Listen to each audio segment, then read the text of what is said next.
these numbers.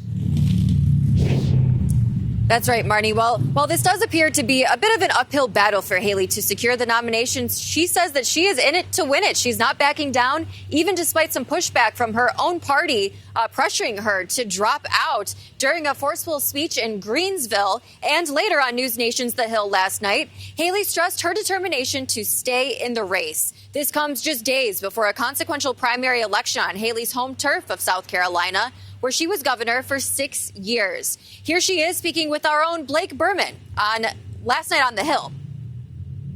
What states are you going to win? What's the path forward for you here as you see it, Ambassador?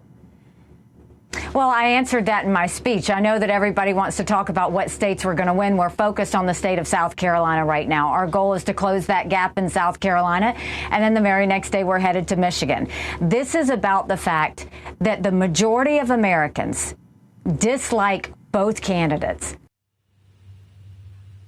Haley still continues to face low polling numbers in South Carolina compared to former President Trump, and has also failed to receive the endorsement of some key political players in her home state. Governor Henry McMaster and both of the state senators, Tim Scott and Lindsey Graham, have all thrown their support behind the former president instead. Haley has brushed that off and instead is zeroing in on the former president's upcoming criminal trial. That will require him to be in court in person for days at a time, which will ultimately take him away from the campaign trail. But voter data for Haley in her home state, that's another story. Trump's legal battles just simply don't appear to be hindering support for him. In a polling average of South Carolina primary voters, Trump had over a 23% lead. Haley's campaign did break records. They raised over $11 million last month. That was the biggest month for her campaign. But even with all this money backing her, with all this money behind her, she still hasn't been able to chip away at the former president's lead in the polls, Marnie.